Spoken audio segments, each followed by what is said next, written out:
Shalom! A graça e a paz do nosso Senhor Jesus Cristo esteja convosco, meu irmão. Esteja convosco, minha irmã. Eu te pergunto, tudo vai bem? Tudo vai bem? Espero que esteja, irmão. Você acordou hoje pela manhã? Você entregou seu dia ao seu Deus Todo-Poderoso, ao único verdadeiro Deus que pode suprir todas as nossas necessidades, aquele que está no controle de tudo?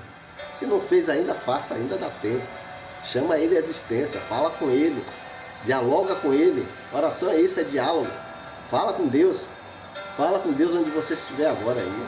Pede a ele, agradece a ele, suplica, mas fala com o teu Deus. Ele responde às nossas orações. E ele não resiste um coração aquebrantado. Você entende isso? Ele não entendeu? Ele não resiste um coração aquebrantado. Então chama a existência de Deus nesse dia de hoje, irmãos. Chama ele em existência. Amém? E eu estou aqui hoje para mais um recado de Deus para a minha vida e para a sua vida.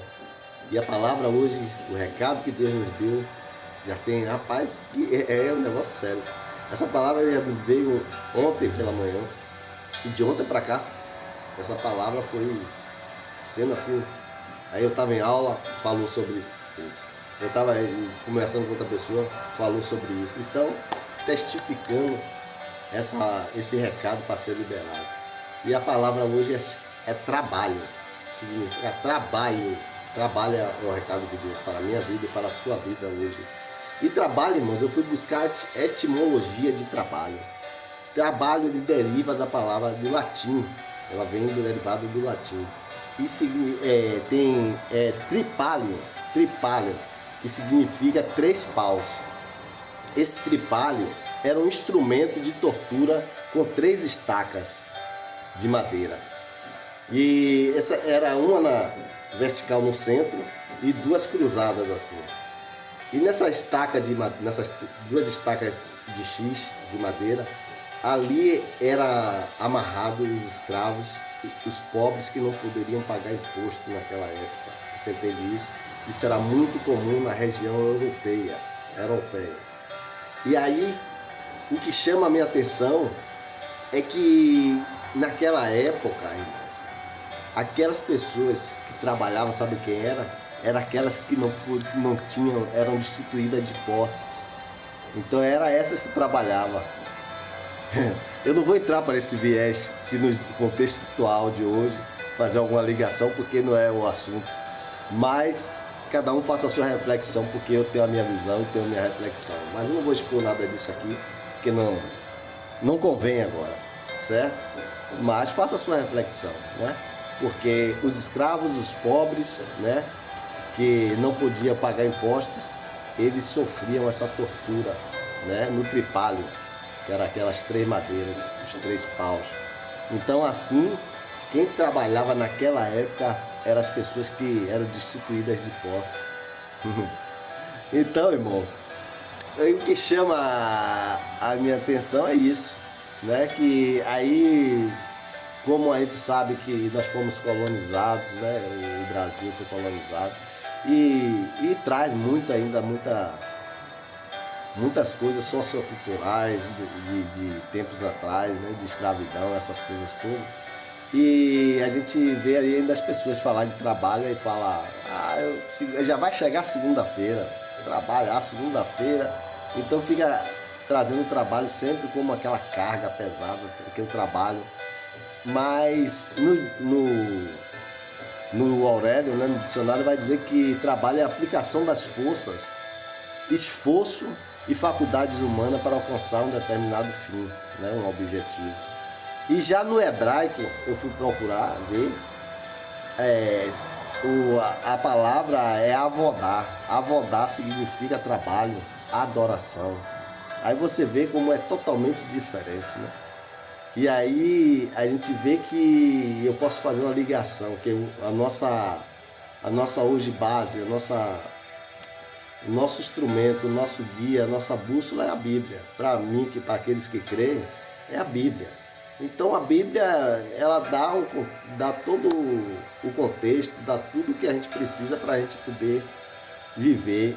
E lá no capítulo logo 1 de Gênesis, diz que Deus trabalhou na criação por 6 dias.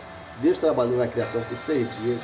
E no 7º ele descansou. Aí você já vê que o trabalho fazia parte já desde o início, né, de tudo. O trabalho fazia parte, porque Deus é a nossa referência.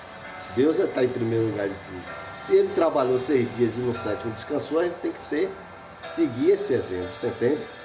Aí e ainda diz ainda mais, diz que ele viu que tudo que ele fez, tudo que foi feito naquela criação, ele diz que foi muito bom.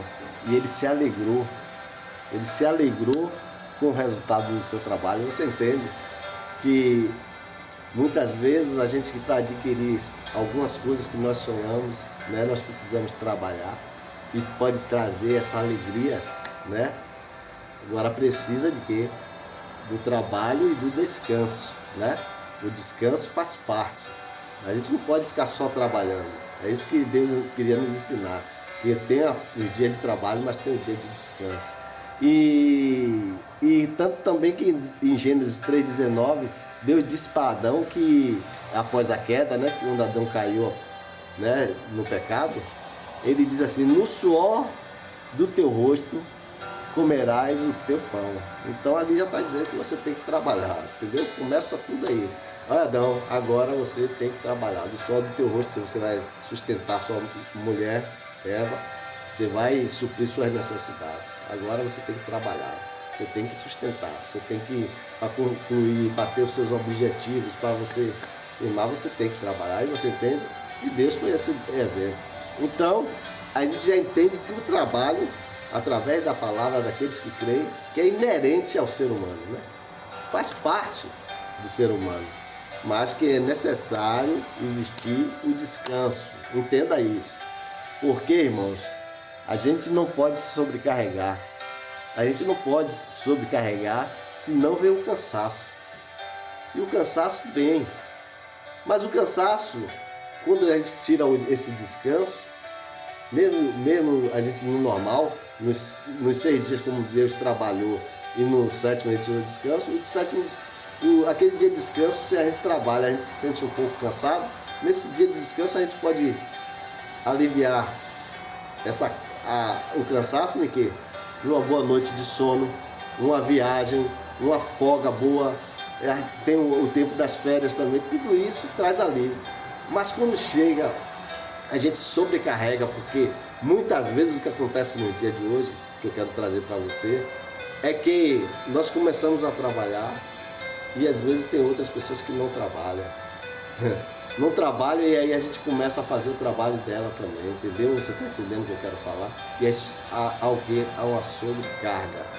Quando há essa sobrecarga, muitas vezes a pessoa não tira nem esse descanso.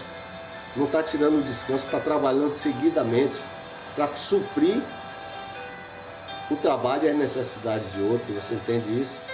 Você entende isso? Você já viu uma casa, quando todo mundo trabalha, que coisa linda, né? Quando todo mundo trabalha, prospera, tá tudo certo, tem um descanso, tem viagem, tem tudo bonitinho. Mas quando tem uma casa que só vamos supor, 6 pessoas dentro de uma casa e só uma está trabalhando, você já viu? E o que acontece?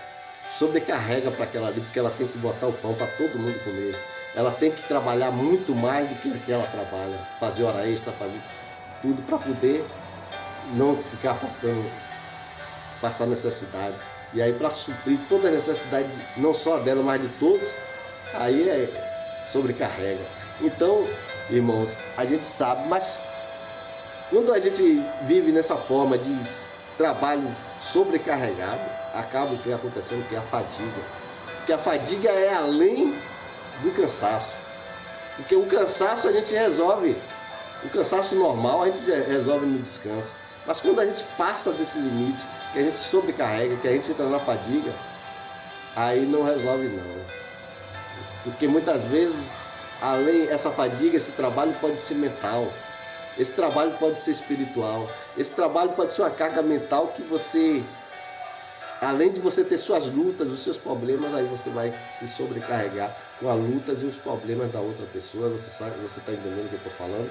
Você pegar e trazer para você, você já tem a sua luta, já tem o seu trabalho, o seu labor, aí você agora vai carregar o do outro, porque aí muitas vezes, eu conheço assim pessoas, eu já falei e continuo falando, não faça isso, porque tem situações, irmãos, que as pessoas precisam passar pelas suas lutas, pelo seu trabalho, passar pelas suas lutas, pelas suas provas, pelas suas dificuldades, para poder crescer. Não, às vezes, e aquela pessoa que está acostumada a trabalhar no labor, de carregar tudo, se sobrecarregar, ela aí, porque ama, porque gosta, ela não quer ver o outro. Não, ele não pode passar por isso, aí bota as costas para carregar, bota as costas para carregar o fardo, você entende? E aí a gente vê que em Mateus 11, 28 vai dizer o quê? Vamos ver aqui, ó, Mateus 11, 28, ó, olha o que vai dizer de 28 a 30. Vinde a mim todos os que estáis cansados e sobrecarregados, e eu vos aliviarei. Tomai sobre vós o meu jugo e aprendei de mim, porque eu sou manso e humilde de coração. E achareis descanso para a vossa alma, porque o meu jugo é suave e o meu fardo é leve. Você entende isso? E quando nós estamos nesse estado, irmãos, estado de sobrecarregados, já não aguentamos mais. O único que pode fazer isso, porque a fadiga ela pode nos levar a isso. Eu posso dizer a você que é uma fraqueza, que você não consegue fazer mais nada. A fadiga pode te levar. E isso pode, eu posso dizer que atinge a alma. E aí você está desesperado, já está totalmente debilitado. E é o único que pode suprir todas as nossas necessidades e tomar o nosso fardo, o nosso jugo, é Jesus, como diz a palavra aí agora em Mateus que a gente leu, 11, 28 ao 30. Só Jesus pode fazer isso, porque ele diz que o fardo dele é leve, você entende isso? O jugo dele é suave. O jugo, irmãos, é colocado em 2 animais para poder os animais cumprirem a tarefa por igual, você entende? Se um animal daquele estiver fazendo as coisas fora do desordenado, o que vai acontecer, irmãos? Um vai trabalhar mais do que o outro, você entende? Que o jugo é para isso. Mas o jugo humano, como Jesus estava falando da legalidade da época, ele estava falando do jugo pesado que estava tendo. E a gente às vezes vive num jugo pesado nos dias de hoje. É com tanto imposto, tanta coisa, tanta ideologia, tantas coisas que acaba trazendo peso, e ele diz assim, venha que meu jugo é suave. E o meu fardo, que é o fardo é um peso que às vezes a gente está carregando, eu ainda carrego dos outros. E aí ele está dizendo, tira esse fardo das suas costas, porque o meu fardo é leve. O meu fardo é leve, não tem peso nenhum. Aqui você tem liberdade. Aqui você vai achar liberdade, você vai achar descanso, entende isso? E aí, falando mais ainda, eu queria também chamar atenção para algo extraordinário que veio, o Espírito Santo veio falando conosco. É falar daquilo de pessoas, irmãos, que muitas vezes ela não está trabalhando, pessoas que muitas vezes ela não está vivendo, né, o cansaço que você está tendo de tanto trabalhar, de querer desempenhar as coisas. E aí, com essas pessoas, eu digo a você, não compartilhe. Não compartilhe, porque ela não vai entender, sabe? Porque ela não vai trazer ajuda nenhuma, porque ela não está fazendo, não está vivendo o que você está vivendo. Ela não está tendo a experiência que você está tendo, entende? E aí, olha o que Paulo vai dizer lá em 2 Tessalonicenses, capítulo 3, versículo 11, é o que ele diz. Pois de fato, estamos informados de que entre vós há pessoas que andam desordenadamente, não trabalhando, antes se intrometem na vida alheia. Você entende isso? Pessoas que estavam no meio do Tessalonicense, que Paulo está chamando aqui, atenção, que estavam desordenadamente, não trabalhava, mas queria falar da vida alheia, você entende? Quando você vai a uma pessoa dessa que não está trabalhando, que está vivendo uma vida desordenada, que está fora do contexto daquilo que você está vivendo, ela não vai trazer ajuda nenhuma. Você entendeu isso que eu estou falando aqui? Você está entendendo o que o Espírito está dizendo? O Espírito Santo está dizendo? que quando você vai contar, talvez o que aconteça, sabe o que é? Uma sobrecarga maior ainda.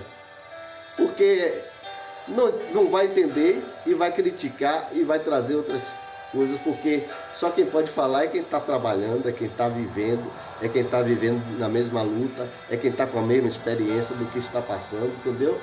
Você entende? Aí você vai dizer para uma pessoa dessa, eu estou cansado. Eu fiquei cansado o quê? Você não está cansado não. Eu estou cansado. Eu tenho que tirar um descanso porque eu estou cansado. Você não... Porque não está trabalhando, irmão. Ela não está trabalhando, ela não vai entender. Entendeu? Ela está desordenadamente fora do contexto que você está vivendo. A luta que você está tendo, ela não está. Entendeu? Então ela não tem experiência nenhuma para ajudar. E o que chama a atenção é que Paulo está aqui desde o início, no capítulo 3, versículo 6, que ele está chamando, exortando o pessoal de Tessalônica, de Tessalonicenses, para poder chamar a atenção deles, porque Paulo estava dizendo isso, que tem pessoas desordenadamente, vivendo desordenadamente sem trabalhar. E ele ainda diz ainda que se não quer trabalhar, não coma também. Paulo diz logo assim, já que não quer trabalhar, não coma. Mas viver desordenadamente traz muito. Eu vou trazer um exemplo aqui para você. Você vai no meio militar, você vê os soldados marchando em marcha. Você está assistindo um desfile.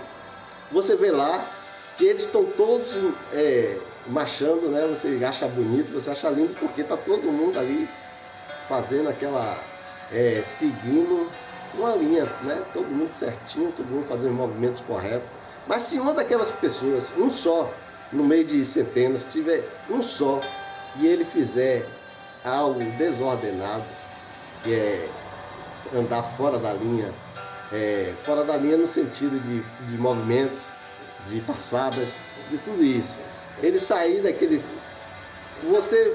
visivelmente você vai ver logo, naquele meio ali de centenas de pessoas, você vai ver. E quem tá dando a ordem, né? Aquele que está dando a ordem, ele vê logo. E ele aí começa a chamar a atenção. E no meio militar, irmãos, tem um jargão que é usado. Talvez você diga assim, é pejorativo isso, mas não, é uma linguagem militar. Principalmente quando está na aprendizagem. Quando está lá na ordem unida, chama a ordem unida, que estão, aquele que está dando a ordem, né, o comandante que está ali, ele está passando a ordem para aqueles, para aprender, para adestrar eles, para ficar todo mundo alinhado, ficar todo mundo em ordem, não desordenado. Quando acontece que um faz um movimento ou uma passada errada, dá uma passada errada, né? O passo errado, que a gente chama passo errado, o passo errado. E aí, aquele que está ordenando, ele diz assim, acerta o passo mocorongo. Acerta o passo mocorongo. Né? Aí acha que o mocorongo mas não é um jargão militar para poder chamar a atenção, para poder mostrar a ele que ele está desordenado daquele grupo. Então ele tem que entrar na linha, ele tem que entrar e há uma maneira de consertar, no mesmo movimento ali, ele consertar o passo e continuar e acertando tudo e entrando em ordem, você entende isso? Então não há espaço para desordem naquele meio que está em ordem, você diz? Então é isso que Paulo estava chamando. Então há necessidade de todos estarem trabalhando para não haver uma sobrecarga para outros, você entende? E o que estava acontecendo aqui no Tessalonicenses, no povo de Tessalônica, que Paulo está chamando a atenção, é porque tinha alguns no meio, porque já tinha o entendimento que Jesus iria voltar. Então se Jesus vai voltar, não há necessidade de trabalho, você entendeu a causa? Então não tem necessidade de trabalhar, ele vai voltar de qualquer jeito. E tem muitas pessoas ainda que vivem hoje no meio assim. Não, eu estou na espera, estou na promessa que Jesus vai voltar para buscar a sua igreja. Então não precisa fazer mais nada, não precisa trabalhar. Você pegou aí o negócio? Foi por isso que Paulo estava chamando a atenção aqui, que há pessoas no meio que não queria fazer nada. E queria ficar ainda falando da vida alheia. Pegou aí? Então, com essas pessoas assim, não fale nada, não conte que você está cansado não. Faça a sua parte e se tiver de fazer o seu dia de descanso, faça. Descanse no Senhor. entendeu? No 7º dia você tem que descansar. Pega essa senha, viu? Não fique trabalhando, porque senão vira fadiga. E se você está sobrecarregado, você que está sobrecarregado aí e não conhece o caminho, Jesus é a solução, viu?